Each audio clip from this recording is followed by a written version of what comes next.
اللہ اللہ رحمان، اللہ اللہ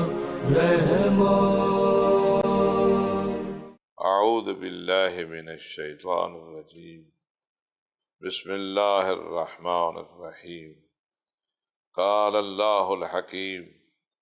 تکریما لحبیبہ المصطفیٰ وتعلیما لعبادہ،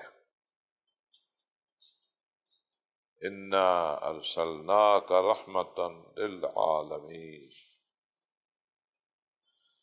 طلب رحمت کے دوسرے حصے کا 8واں پروگرام ہے۔ اسلام دین رحمت ہے،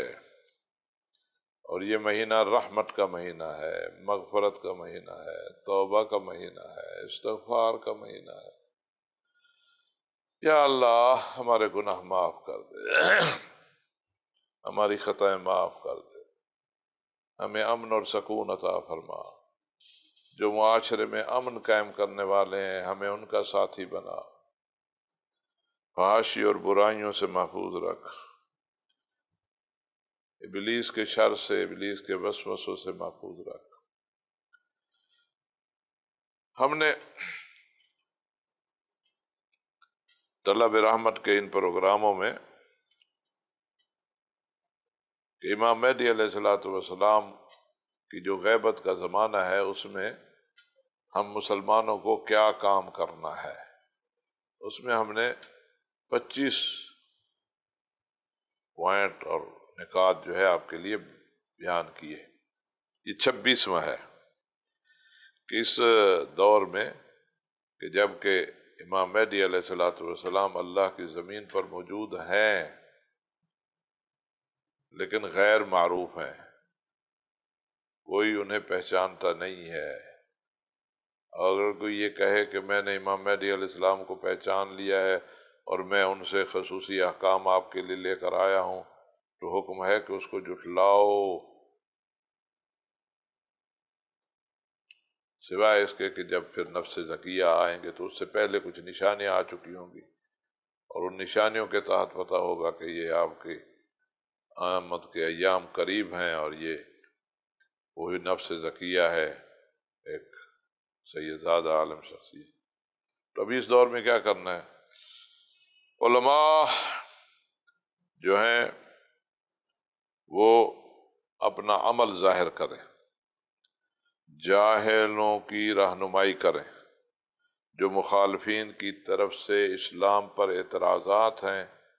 اور لوگوں کو بے دین بنانے کا سبب ہیں، ان اعتراضات کے علمی جوابات دیں، اور مسلمان جس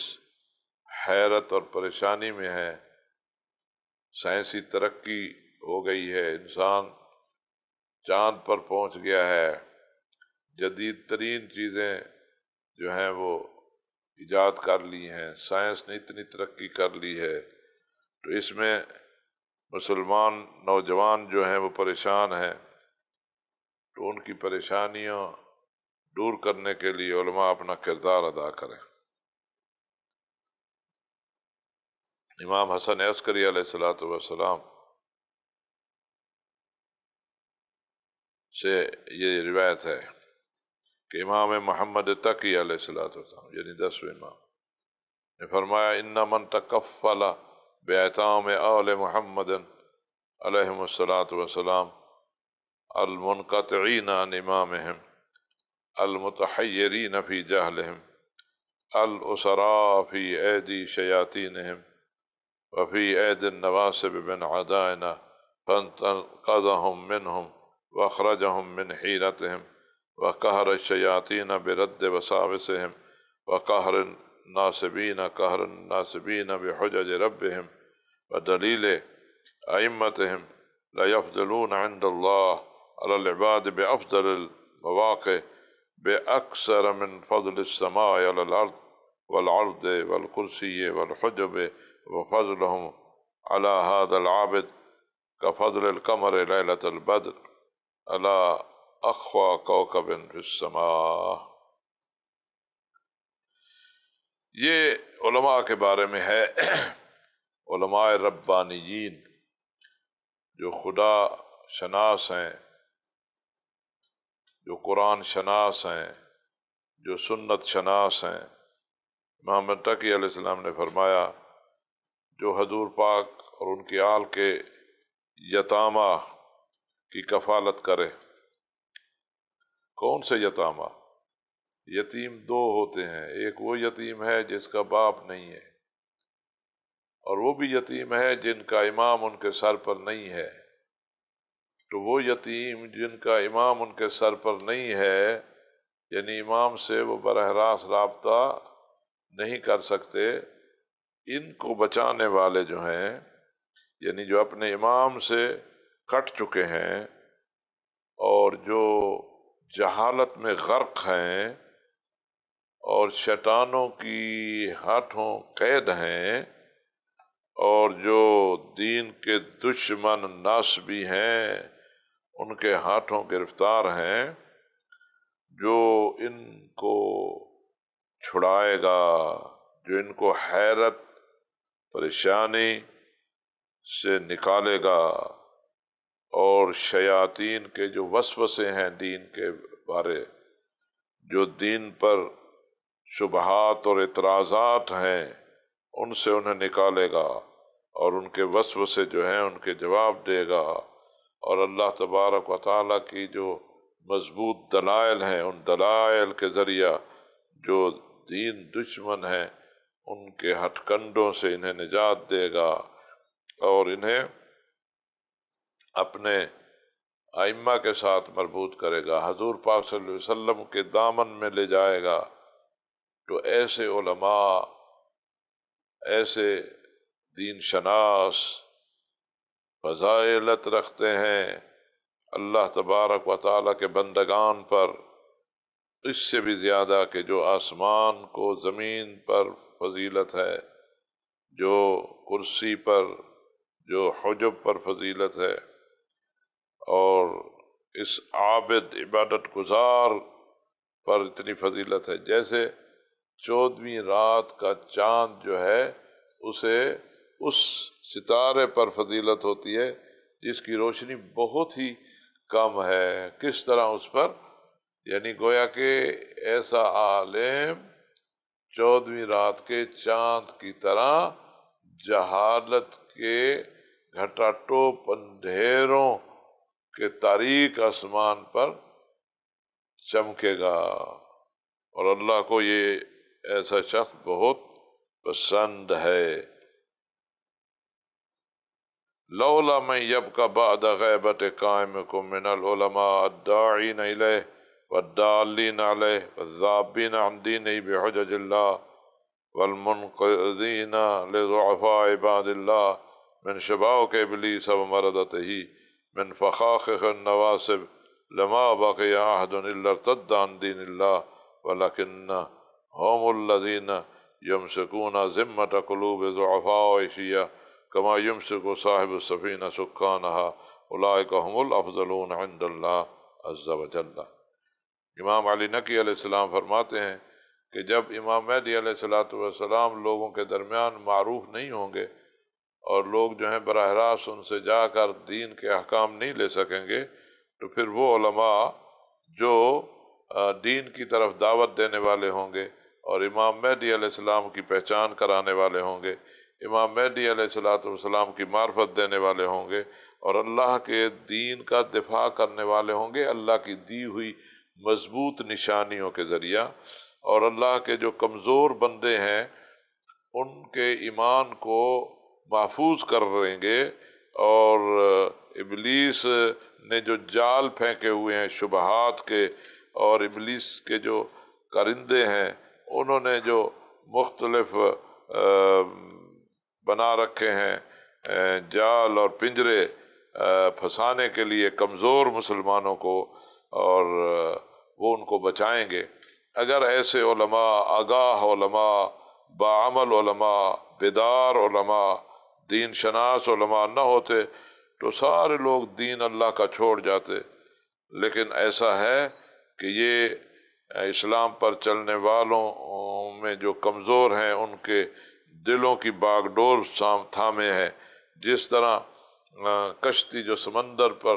ہوتی ہے تو وہ اس جہاز کی ڈوریں جو ہیں سنبھالے ہوتے ہیں اور اس کشتی کو سمندر میں غرق نہیں ہونے دیتے۔ یہ اسی طرح باطل کے جو گھڑا ٹوپ اندھیرے ہیں یا باطل کا جو پرتلاطم اور موجم مارتا ہوا سمندر ہے، اس میں یہ جو مختصر سے دین کی کشتی پر بیٹھے ہیں، ان کو بچانے والے یہ علماء ہیں جو دین شناس ہیں، اور یہ اگر نہ ہوتے تو کوئی بھی پھر دین پر باقی نہ رہتا۔ یعنی اللہ کے ولی کی عدم موجودگی میں یہ علماء ہیں جو قرآن و سنت سے آگاہ ہیں اور باعمل ہیں، حالات سے آگاہ ہیں، ماحول سے آگاہ ہیں، انہیں پتہ ہے کہ کس طرح دشمن کے شبہات کا جواب دینا ہے۔ تو یہ جو ہیں اللہ کے ہاں بڑی فضیلت والے ہیں۔ اسی طرح امام جعفر صادق علیہ الصلوۃ والسلام سے ایک حدیث ہے، رجل راویۃ لحدیثکم یبث ذلک فی الناس ویشددہ فی قلوبہم وقلوب شیعتکم لعل عابدا من شیعتکم لیست لہ ہذہ الروایہ ایہما افضل قال۔ معاویہ بن عمار ایک صحابی ہے، شاگرد ہے امام جعفر صادق علیہ السلام کا، وہ سوال کرتے ہیں اپنے مولا سے کہ مولا، ایک آدمی ہے جو آپ کی حدیث کو بیان کرتا ہے، آپ کی حدیث یعنی رسول اللہ کی حدیث کو لوگوں میں عام کرتا ہے، اور اس حدیث کے ذریعہ، اس بیان کے ذریعہ جو آپ لوگوں کا بیان ہے، جو حضور پاک کا بیان ہے، لوگوں کے دلوں کو مضبوط کرتا ہے، اور ایک ایسا ہے جو آپ کا ماننے والا ہے، آپ کی جماعت سے ہے، مسلمان ہے، لیکن فقط عبادت میں لگا ہوا ہے، اس کے پاس اس قسم کی حدیث یا بیان نہیں ہے کہ وہ اپنے بیان سے لوگوں کو بھٹکنے سے بچا سکے، تو افضل کون ہے؟ تو آپ نے فرمایا الراویۃ لحدیثنا یشد بہ قلوب شیعتنا افضل من الف عابد۔ فرمایا جو ہماری حدیث کو جاننے والا ہے، ہمارے بیان سے آگاہ ہے، اور اس بیان سے بھٹکنے والے مسلمان کو بچا لیتا ہے، اسے گمراہ نہیں ہونے دیتا، تو وہ 1000 عبادت کرنے والے سے زیادہ فضیلت رکھتا ہے۔ تو ان احادیث کی روشنی میں عالم کی ذمہ داری ہے کہ جس قدر ہو سکے وہ اس زمانے میں جو کہ بدعتوں کا زمانہ ہے، جھوٹ کو سچ بنا کر پیش کیا جاتا ہے، باطل کو حق کا لباس پہنا کر سامنے لایا جاتا ہے۔ رسول اللہ صلی اللہ علیہ وآلہ وسلم نے فرمایا اذا ظہرت البدع فی امتی فلیظہر العالم علمہ فمن لم یفعل فعلیہ لعنت اللہ۔ آپ نے فرمایا جب میری امت میں بدعتیں ظاہر ہو جائیں، بدعتیں یعنی رسول اللہ صلی اللہ علیہ وسلم نے اور قرآن نے جو نہیں کہا اسے دین بنا کر پیش کر دینا، تو یہ بدعت ہوتی ہے۔ جب بدعتیں ظاہر ہو جائیں مسلمانوں میں اور عالم جو ہے اپنے علم کو ظاہر نہ کرے اور ان بدعتوں کے سامنے بند نہ باندھے، تو پھر ایسے عالم پر اللہ کی لعنت ہے، حضور پاک فرماتے ہیں۔ اسی طرح رسول اللہ صلی اللہ علیہ وسلم نے علی مولا سے فرمایا کہ یا علی لو ہدی اللہ بک رجلا واحدا خیر لک مما طلعت علیہ الشمس۔ اے علی، اگر آپ کے ذریعے اللہ ایک آدمی کو بھی ہدایت دے دے، صحیح راستے کی اسے نشاندہی ہو جائے آپ کی وجہ سے، تو ایسا ہے کہ یہ ایک عمل بہتر ہے ہر اس چیز سے جس پر سورج نے اپنی شعاع ڈالی ہے، یعنی اس سے بہتر ہے۔ تو لذا عالم کی ذمہ داری ہے کہ وہ اپنے علم کو ظاہر کرے اور مسلمانوں کو بھٹکنے سے بچائے۔ 27ویں ذمہ داری، صاحب الزمان، جو زمانے کا حاکم بننا ہے، جنہوں نے اقتدار سنبھالنا ہے، ان کے جو حقوق ہیں وہ ادا کرنے چاہیے، اس میں کوتاہی نہیں ہونی چاہیے۔ امام صادق علیہ الصلوۃ والسلام سے سوال ہوا حل ولد القائم، کیا قائم پیدا ہو چکے ہیں؟ کیونکہ اس دور میں بھی انتظار تھی نا کہ وہ شخصیت کب پیدا ہوں گے جن کے ذریعے اللہ نے پوری دھرتی پر اسلام کا ڈنکا بجانا ہے؟ تو ہر شخص کو یہ آرزو تھی، تو امام علیہ السلام سے پوچھتے ہیں، تو مولا نے عجیب جواب دیا۔ مولا فرماتے ہیں اللہ وَلَوْ أَدْرَكْتُ لَخَدَمْتُ حَيَّامَ حَيَاتِي، کہتے ہیں نہیں ابھی پیدا نہیں ہوئی، اگر میں ان کو پالوں تو میں اپنی پوری زندگی ان کی خدمت میں گزار دوں۔ یعنی امام جعفر صادق علیہ السلام آرزو کرتے ہیں کہ اگر امام مہدی میرے دور میں پیدا ہو جائے تو میں پھر ساری اپنی پوری زندگی انہی کی خدمت میں گزار دوں گا۔ یہ ان کی عظمت کے حوالے سے ہے۔ تو اے مومن، آپ کو چاہیے کہ کتنی قدر اور شان ہے، لذا ہر وقت ذہن میں رہے کہ ہم امام مہدی کے خادم بنیں گے، اور ہمارا دل جو ہے تڑپتا رہے کہ کب وہ آئیں گے، کب ہم ان کا دیدار کریں گے، کب اللہ ان کو حکم دے گا۔ اور آپ کو ان کی ہمیشہ فکر ہونی چاہیے، اور جو میرے اوپر ان کا حق ہے وہ ادا کرنے کے لیے میں ہر وقت آمادہ رہوں۔ 28، جب بھی دعا کریں تو دعا کا آغاز جس طرح یہ ہے کہ پہلے صلوات پڑھو حضور پاک پر، اللہم صلی علی محمد وآل محمد، اور پھر جب اللہ سے کچھ مانگنا ہے تو اپنے لیے مانگنے سے پہلے اللہ کا جو پیارا ہے امام مہدی، پہلے اس کے لیے مانگو، اور اللہ سے کہو اے اللہ اپنے امام مہدی کو لمبی عمر دے، اے اللہ اپنے امام مہدی کے حالات جلد بنا دے کہ وہ تشریف لے آئیں، اے اللہ اپنے امام مہدی کی نصرت فرما، اس کی نگہبانی فرما، ان کے ناصران کی مدد فرما، اور ان کے ایام کو جلد لے آ۔ پہلے ان کے لیے دعا کرے، پھر کہے کہ یا اللہ میری بیماری ٹال دے، یا اللہ میرا قرضہ اتار دے، یا اللہ میرا فلانا کام کر دے، فلانا کام کر دے، پھر اپنی ساری حاجات جو ہیں وہ پیش کر دے، تو اللہ تبارک و تعالیٰ جو ہے انشاءاللہ دعا جو ہے قبول کرے گا۔ اور آپ نہیں سمجھتے کہ جو شخص اللہ کے ولی کے لیے دعا کر رہا ہوتا ہے تو وہ دعا تو ضرور قبول ہوتی ہے۔ جب انسان حضور پاک صلی اللہ علیہ وسلم پر صلوات پڑھ رہا ہے، یہ بھی تو دعا ہے نا، اللہم صلی علی محمد وآل محمد، اے اللہ محمد وآل محمد پر صلوات پہ، تو اللہ یہ دعا تو رد نہیں کرتا۔ جب ہم یہ دعا کرتے ہیں کہ اللہ اپنے اس خاص ولی کی عمر بڑھا دے، تو یہ تو یقینی اللہ بڑھائے گا، یہ دعا تو قبول ہونی ہے۔ تو ظاہر ہے جب پھر اپنے لیے مانگوں گا تو میری دعا جو ہے اس کو بھی اللہ رد نہیں کرے گا۔ جس طرح ہے کہ اللہ فرماتا ہے کہ جس دعا سے پہلے میرے حبیب پر، ان کے آل پر صلوات پڑھی جائے، اور آخر میں بھی صلوات پڑھی جائے، درمیان میں جو کچھ مجھ سے مانگا جائے تو میں وہ ضرور دوں گا، جیسا کہ حدیث میں آیا ہے۔ 29، امام مہدی علیہ السلام سے محبت کا اظہار، ولایت کا اظہار، یعنی لوگوں میں کہیں کہ میں مہدی سے محبت کرتا ہوں۔ یہ حدیث معراجیہ میں ہے کہ رسول پاک صلی اللہ علیہ وآلہ وسلم کو شب معراج اللہ تبارک تعالی نے فرمایا میں نے تیرے نائبین قرار دیے ہیں، یا محمد اتحب ان تراہم، کیا تو چاہتا ہے کہ میں تجھے تیرے نائبین دکھاؤں؟ تو اللہ تعالیٰ نے فرمایا سے عرض کیا یا رسول اللہ ضرور۔ تو اللہ تعالیٰ نے تمام آپ کے جو نائبین ہیں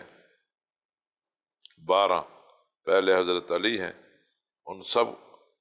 کو دکھایا، یعنی ان کی جو وجودی تصاویر تھیں یا ان کا جو بھی تھا، اللہ نے ان کی دیدار کروایا، جو دیدار کی کیفیت جو بھی تھی۔ بہرحال علی ابن ابی طالب والحسن والحسین وعلی ابن الحسین ومحمد ابن علی وجعفر ابن محمد موسیٰ ابن جعفر علی ابن موسیٰ محمد ابن علی علی ابن محمد والحسن ابن علی والحجۃ القائم کأنہ الکوکب الدری فی وسطہم۔ ان 12 کو اللہ نے دکھایا، اور ان میں جو 12ویں تھے حجت قائم، وہ ایسے تھے ان کے درمیان جیسے کوکب دری، بڑا چمکتا دمکتا ستارہ، سب سے زیادہ چمک رہا تھا۔ رسول پاک فرماتے ہیں، حدیث معراجیہ میں ہے، میں نے عرض کی یا رب من ہؤلاء، یہ کون ہے یہ جو مجھے آپ نے دیدار کروایا ہے ان کا؟ تو اللہ نے فرمایا ہؤلاء ائمۃ الحق، یہ ائمہ حق ہیں، یعنی یہ امام ہیں سارے۔ وہاد القائم، اور جو ان کے درمیان کھڑا ہے، محلل و حلالی محرم و حرامی، یہ میرے حلال کو حلال کرنے والا، میرے حرام کو حرام کرنے والا، ینتقم عدائی، میرے دشمنوں سے انتقام لینے والا، یا محمد صلی اللہ علیہ وآلہ وسلم احببہ فانی احبہ واحب من یحبہ، اے میرے پیارے مصطفیٰ محمد صلی اللہ علیہ وآلہ وسلم، تو اس قائم سے، اپنے اس بیٹے سے محبت کر، میں اس سے محبت کرتا ہوں، یہ میرا پیارا ہے، تو بھی اس سے پیار کر، یہ تیرا بیٹا ہے، یہ تیرا بارواں ہے، اور میں اس سے بھی پیار کرتا ہوں جو اس سے پیار کرے، یعنی جو بارہویں سے محبت کرے۔ تو یہ بھی ہے کہ امام سے محبت کرنی چاہیے۔ 30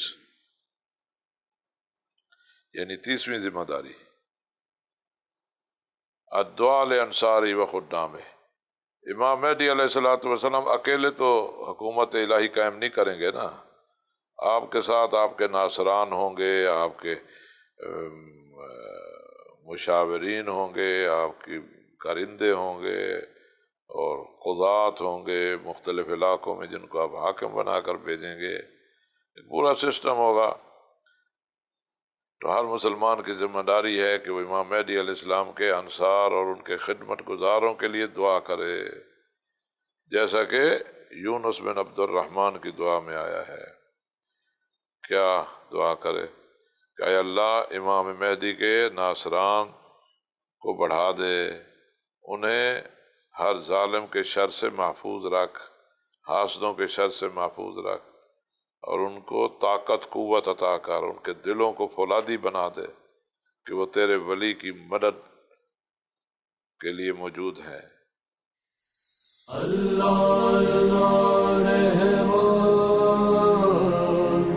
اللہ اللہ رحمان، اللہ اللہ رحمان، اللہ اللہ رحمان۔ 31 لعن اعدائہ کما ہوا ظاہر مخرج، جو دشمن ہیں امام مہدی کے، جو امام مہدی کے مخالف ہیں، ان سے بیزاری، ان سے دوری، عملاً دوری، عمل میں بھی یہ نہیں ہے کہ اعلان کرے یزید پہ لعنت، شمر پہ لعنت، عمر بن سعد پہ لعنت، امام حسین علیہ السلام کے قاتلوں پر لعنت، لیکن وہی عمل کرتا ہو جو امام حسین کے قاتل کرتے تھے۔ امام حسین کے قاتل شرابی تھے، امام حسین علیہ السلام کے قاتل بد کردار تھے، گناہ گار تھے، اللہ کے احکام کا مذاق اڑاتے تھے، اور وہ بھی ایسے ہی کرے تو پھر تو یہ نہ ہوا نا۔ تو امام مہدی علیہ السلام کے جو مخالف ہیں، یعنی امام مہدی کے مخالف کا مطلب ہے جو اسلامی حکومت کے مخالف ہیں، جو اسلام کو بالادست نہیں دیکھنا چاہتے، جو امن کے دشمن ہیں، یوں کہیں جو عدل کے دشمن ہیں، جو انصاف کے دشمن ہیں، تو ان سے ہمیں دوستی نہیں ہونی چاہیے، ان سے ہمیں نفرت ہونی چاہیے، ان پر اللہ کی لعن و عذاب کی دعا ہونی چاہیے کہ اے اللہ جو تیرے ولی کے مخالف ہیں میں ان سے بیزار ہوں، میرا ان سے کوئی تعلق نہیں ہے، اے اللہ ان پر تو اپنا عذاب اتار دے۔ 32 اللہ سے توسل کرے، اللہ سے درخواست کرے کہ اے اللہ مجھے اپنے ولی امام مہدی علیہ السلام کے ناصران سے بنا، میں ان کی جماعت میں شامل ہوں، جیسا کہ مختلف دعاؤں میں یہ درخواست جو ہے پیش کی جاتی ہے۔ 33 جب مجالس ہوں، محافل ہوں، تو جہاں پر اللہ کے شعائر کی تعظیم کرنا لازم ہوتی ہے، اللہ کے احکام کا بیان ہو رہا ہوتا ہے، تو وہاں یہ ہے کہ بلند آواز سے امام مہدی کا نام لے کر دعا کرنی چاہیے۔ بلند آواز سے دعا کرنے کا مقصد یہ ہے کہ لوگوں کے کانوں میں امام مہدی کا نام پہنچے، اور لوگ سمجھیں کہ امام مہدی کے لیے دعا کی جا رہی ہے۔ امام مہدی کے لیے دعا کا مطلب کیا ہے؟ یعنی اے اللہ تیری زمین پر امن قائم ہو، فتنے ختم ہو، بے عدالتی ختم ہو، جو بھی انسان معاشرے میں امن کے قیام کے لیے جد و جہد کرتا ہے گویا کہ وہ امام مہدی علیہ السلام کا حامی ہے، چاہے اسے خود یہ سمجھ نہ بھی ہو تو وہ حمایت کرنے والا ہے۔ تو دعا بلند آواز سے۔ 34 امام مہدی کے انصار و اوان پر صلوات، جس طرح ہم کہتے ہیں اللہم صلی علی الامام المہدی ولا انصارہ و اوانہ و مقویت سلطانہ، یعنی جو امام مہدی کی سلطنت کو طاقت پہنچانے والے ہیں، جو امام مہدی کی مدد کرنے والے ہیں، جو امام مہدی کی ضروریات کو پورا کرنے والے ہیں، جو امام مہدی کے پیغامات پہنچانے والے ہیں، جو امام مہدی کے ناصران کے لیے ضروریات جو ان کی ہیں زندگی کی وہ پوری کرنے والے ہیں، جو ان کی مدد کرنے والے ہیں، ان سب پر اے اللہ رحمتیں بھیج۔ 35 امام مہدی علیہ السلام ظاہر موجود ہیں، اگر تو شیعہ مسلک کو دیکھا جائے تو ان کی عمر جو ہے ابھی 1186 سال ہو چکی ہے، اور اب کچھ دن آگے بڑھ گئی ہے، ابھی تو 14 دن اوپر ہو گئے ہیں، اور اگر انہوں نے پیدا ہونا ہے تو ممکن ہے ابھی پیدا ہو چکے ہوں۔ لذا امام مہدی علیہ السلام کی نیابت میں کعبۃ اللہ کا طواف کرنا، کیونکہ کسی کی نیابت میں طواف کرنے کا بہت ثواب ہے۔ حضور پاک سے پوچھا گیا تھا تو حضور پاک نے فرمایا ہاں میری نیابت میں طواف کر سکتے ہو، میری اماں کی نیابت میں طواف کر سکتے ہو، میرے جد کی نیابت میں طواف کر سکتے ہو، میرے عم بزرگوار ابو طالب علیہ السلام کی نیابت میں طواف کر سکتے ہو، میری اولاد حسن و حسین علیہ السلام کی نیابت میں طواف۔ تو امام مہدی علیہ السلام کی نیابت میں بھی طواف کرنا یہ گویا کہ اپنے آپ کا تعلق بنانا ہے امام مہدی سے۔ جب ہم ان کی نیابت میں طواف کر رہے ہوں گے تو وہ پھر ہمارے لیے دعا دیں گے، وہ تو کسی کا حق نہیں رکھتے۔ الحج نیابت عنہ علیہ السلام، جو اپنا حج کر چکا ہے وہ ایک نیابتی حج امام مہدی علیہ السلام کی طرف سے کر دے تو امام مہدی علیہ السلام خوش ہو جائیں گے، کیونکہ مستحبی حج، مستحبی عمرہ، مستحبی طواف زندہ کے لیے بھی کیا جاتا ہے۔ 37 امام مہدی علیہ السلام کے لیے کسی کو حج پر بھیج دے نیابت میں، اور اس کے بارے میں بہت ساری حدیث موجود ہیں۔ 38 روزانہ جتنا انسان سے ممکن ہو اپنی زبان میں یہ عہد کرے اے اللہ میں اسلام پر ہوں، میں دین پر ہوں، اور تیرے جو دین کا وارث ہے،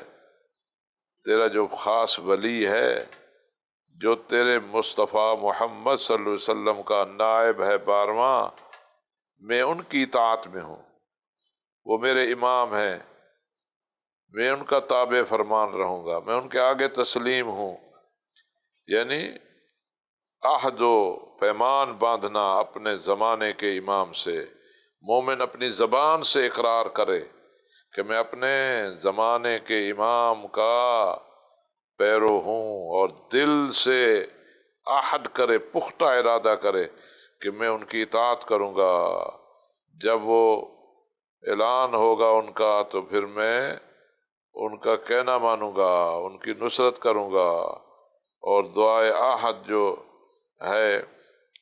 عہد صغیر، چھوٹی چھوٹی دعائیں ہیں، وہ دعائیں پڑھنی چاہیے۔ اور یہ اس لیے ہے کہ البتہ یہ ذہن میں رہے، کوئی شخص اگر آپ سے کہے کہ میں جی سیدزادہ ہوں، میں جی عالم ہوں، آؤ میرے ہاتھ پر امام مہدی علیہ السلام کے نام کی بیعت کرو،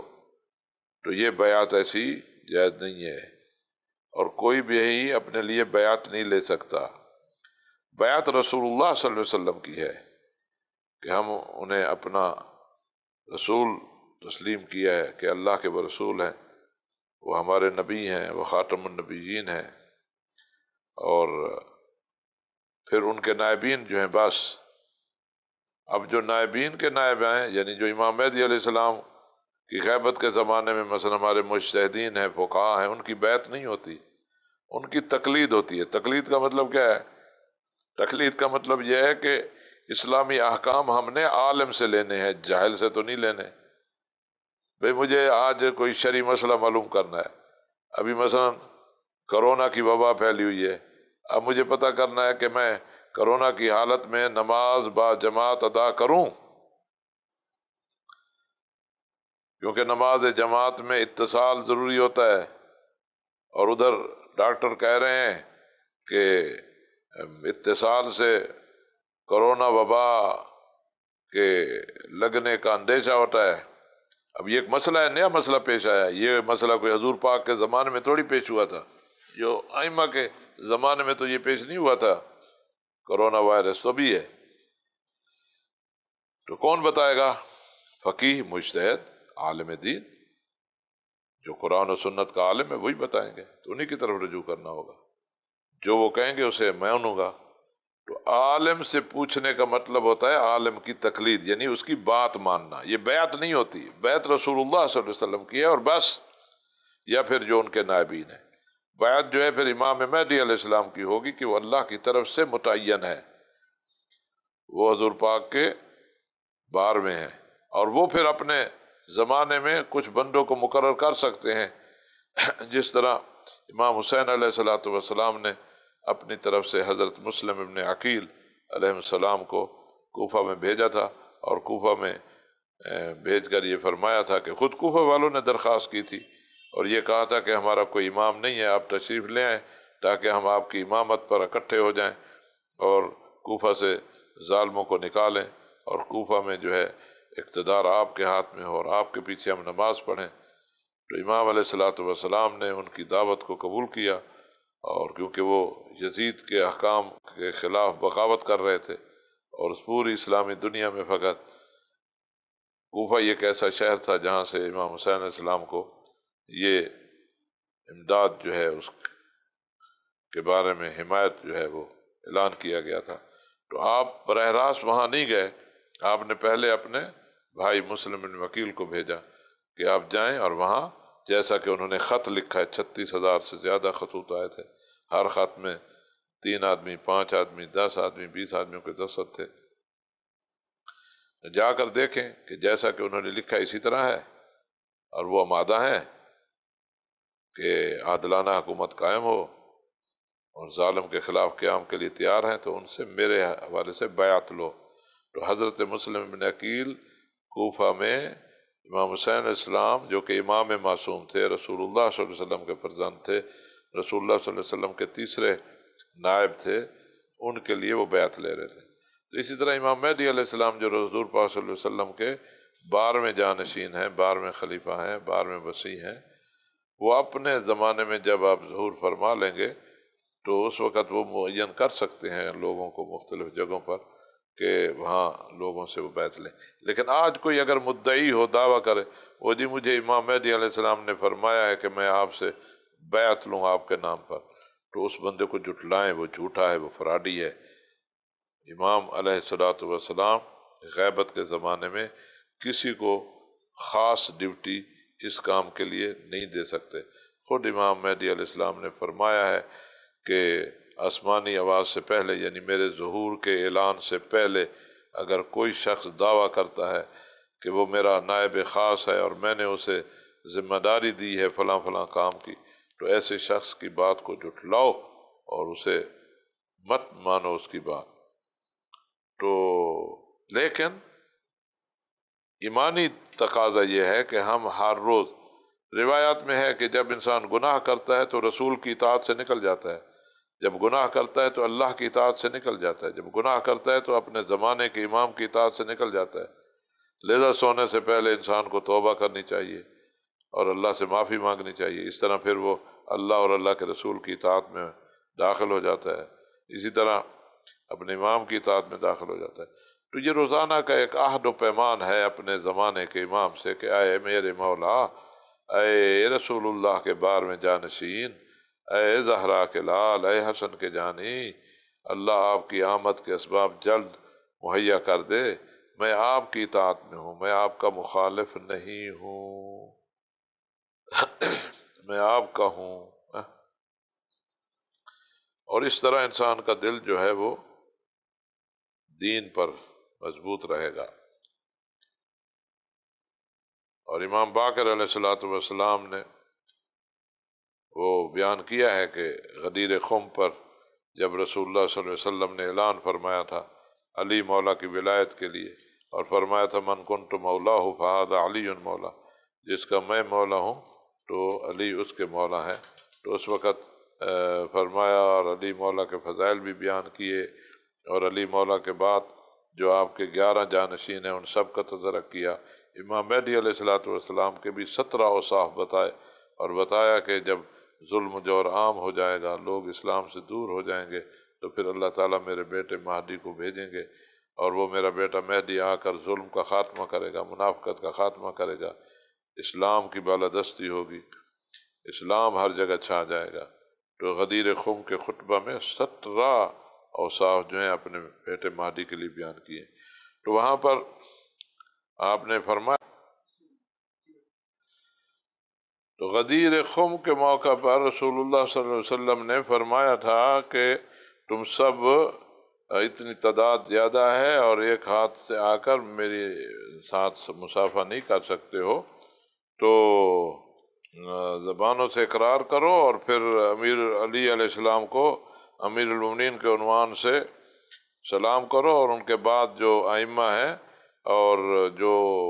میری اولاد سے ہیں، یعنی امام حسین کی اولاد سے ہیں،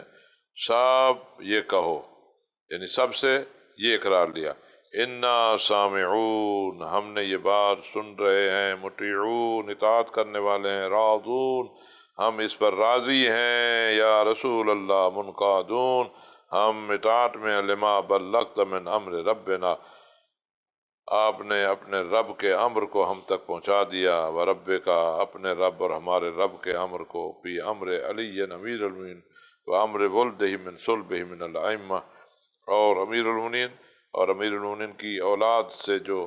ائمہ ہیں ان سب کے بارے میں اللہ کا فرمان جو ہم تک پہنچا دیا، ہم نے سن لیا ہے، ہم مانتے ہیں، ہم قبول ہیں، یہ اقرار لیا۔ اور اسی طرح پھر آپ نے جو اس وقت بیعت کے لیے کہا تو ایک تھال پانی کا جو ہے وہ رکھ دیا گیا، اور ایک طرف جو ہے وہ آپ نے پانی ڈالا، ہاتھ اپنا پانی میں ڈالا، اور دوسری طرف کا خواتین جو ہیں پانی میں یہ ہاتھ ڈالتی جائیں گی، اس طرح ہو جائے گا، اور کچھ سے اس طرح اقرار کیا۔ تو بہرحال آج کے دور میں تو وہ بیعت نہیں ہے، لیکن یہ اقرار جو ہے نا کہ جو اللہ کا فیصلہ ہے ہمیں قبول ہے، جو رسول اللہ کا اعلان ہے ہمیں قبول ہے، جو رسول اللہ ہمارے لیے بیان دے کر گئے ہیں ہمیں قبول ہے، یہ ہونا چاہیے۔ 39 فقہا نے اس بات کو بیان کیا ہے کہ امام مہدی علیہ السلام کے زمانے میں ان کی غیبت میں حضور پاک صلی اللہ علیہ وسلم کی قبر مبارک کی جا کر زیارت کرنی چاہیے، اور اسی طرح ائمہ معصومین کے مزارات پر جا کر ان کی زیارت کرنی چاہیے، مولا علی کی نجف میں، امام حسین علیہ السلام کی کربلا میں، امام موسیٰ کاظم اور محمد تقی علیہ السلام کی کاظمین میں، امام علی نقی اور امام حسن عسکری کی سامرہ میں، اور امام علی رضا کی مشہد مقدس میں، اور امام علی زین العابدین، امام حسن مجتبی، امام علی زین العابدین، امام محمد الباقر، امام جعفر صادق کی جنت البقیع میں، اور جناب سیدہ زہرا سلام اللہ علیہ کی روضہ رسول میں یا جنت البقیع میں۔ تو یہ زیارت جو ہے اس کا بھی اجر اور ثواب ہے، کیونکہ جب ان مقامات پر جاؤ گے تو آپ کو پورا ایک اسلام کی جو تاریخ ہے وہ آپ کے سامنے آئے گی، انہوں نے اسلام کے لیے جو کوششیں کی ہیں، اسلام کے لیے جو قربانیاں دی ہیں، اور پھر امام مہدی علیہ السلام انہی کے فرزند ہیں، پھر انہوں نے ظاہر ہو کر کس طرح اسلام کے لیے کام کرنا ہے، یہ سارا ایک تصور جو ہے آپ کے ذہنوں میں آ جائے گا، اور اس طرح اسلام پر جو آپ کا عقیدہ ہے وہ اور مضبوط ہوگا، اور اسلام کے خلاف جو پروپیگنڈا ہے، جو مایوسیاں پھیلائی جاتی ہیں کہ یہ تو دین عملی جامہ پہنانے کے لیے ہے ہی نہیں، یہ بس ایک نظریہ ہے اور فقط چند عبادات ہیں، اور بس اس کا جو ہے وہ زندگی کے نظام سے کوئی تعلق نہیں ہے، تو یہ جو اس قسم کی توہمات اور غلط قسم کے تصورات آتے ہیں، ان سب کا جواب جو ہے ان مقامات سے مل جائے گا، اور وہاں جانے سے ایک معنویت، ایک روحانیت پیدا ہوگی۔ اور یہ ایسی جگہ ہیں جن کو اللہ تعالیٰ نے پسند کیا ہے، اور یہ وہ جگہ ہیں جہاں پر اللہ کا ذکر بلند ہوتا ہے، اللہ کی یاد تازہ ہوتی ہے۔ یہ شعائر اللہ ہیں، جس طرح کعبۃ اللہ کے پاس جا کر انسان کو، اب اللہ کو کعبۃ اللہ میں تھوڑی ہے، اللہ تو ہر جگہ ہے، لیکن اللہ نے ہمارا ایک نقطہ اتحاد بنایا ہے، ایک جگہ بنائی ہے، کہا اس طرف توجہ کرو گے تو گویا کہ میری جانب تم توجہ کر رہے ہو، سب یک جہت میں رخ کر کے نماز پڑھو، یا میرا ذکر کرو، سجدہ کرو مجھے، اس طرف رخ کر کے، تو ورنہ تو جس طرف منہ موڑو وہیں پر اللہ ہے، لیکن نماز کے لیے رخ کعبۃ اللہ کی طرف کرنا ہے، مکہ معظمہ کی طرف کرنا ہے، اس جہت میں ایک وحدت الفکر، وحدت سوچ کہ سارے مسلمان ایک کے آگے جھکے ہیں، اور ایک ہی ذات ہے جس سے ان کا تعلق ہے، وہ اللہ ہے، اور پھر اللہ کا نمائندے ہیں۔ تو یہ ان جگہوں پر جانا جو ہے یہ بھی ذمہ داریوں میں سے ہے۔ اور 40 مفضل نے بیان کیا ہے کہ امام جعفر صادق علیہ السلام نے فرمایا لصاحب ھذا الامر غیبتان، جو صاحب امر ہیں ان کی 2 غیبتیں ہیں، احداہما یرجع منہا الی اہلہ، ان میں سے ایک غیبت جو ہے جس میں تو ملاقاتیں ہوں گی، دوسری غیبت جو ہے وہ لمبی ہوگی، پتہ نہیں ہوگا کہاں ہے، اور اس میں لوگ جو ہے پریشان ہوں گے، تو بہت سارے دعوے دار بھی ہوں گے۔ تو ان حالات میں اللہ تعالیٰ سے عرض بھی کرنی چاہیے کہ وہ ہمیں توفیق دے کہ ہم اس نظریے پر قائم رہیں۔ اور جب امام علیہ الصلوۃ والسلام تشریف لائیں تو ہم ان کی مخالف صف میں نہ کھڑے ہوں، یہ بہت ضروری ہے، کیونکہ غیبتیں 2 ہیں، ایک غیبت چھوٹی اور ایک لمبی غیبت، اور یہ لمبی غیبت کا زمانہ ہے۔ اس لمبی غیبت میں دعا کرنی چاہیے کہ اے اللہ، جو یقین کی میری کیفیت ہے وہ مجھ سے سلب نہ ہو، جس طرح مجھے حضور پاک صلی اللہ علیہ وسلم کی رسالت کا یقین ہے کہ وہ تیرے نبی تشریف لائے اور کتاب قرآن ہمیں دے کر گئے اور تیرے دین کی دعوت دی، اسی طرح ہم تیرے رسول کے آخری وصی امام مہدی علیہ السلام کے بارے میں بھی یقین رکھتے ہوں کہ وہ ان کے فرزند ہیں، ان کی اولاد سے ہیں، ان کے بار میں جانشین ہیں، اور انہی کے ذریعہ اللہ تعالیٰ نے اس زمین پر اپنی عدالت کا نفاذ کرنا ہے۔ یہ جو یقین کی کیفیت ہے یہ مجھ سے سلب نہ ہو، اور ان کے ظہور میں، ان کی آمد میں تاخیر جو ہے وہ سبب نہ بن جائے کہ میں دین سے منحرف ہو جاؤں۔ اس لیے دعا کرنی چاہیے، دعائے غریق، یا اللہ یا رحمان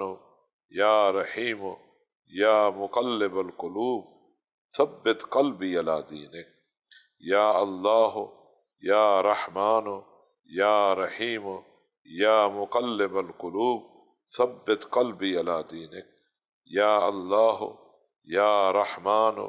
یا رحیم یا مقلب القلوب ثبت قلبی علی دینک، اے مقلب القلوب، دلوں کو پھیرنے والے، میرے دل کو اپنے دین پر ثابت رکھ۔ اللہم عجل لولیک الفرج واجعلنا من انصارہ واعوانہ ولا تجعلنا من مخالفیہ ومعاندیہ۔ اللہ اللہ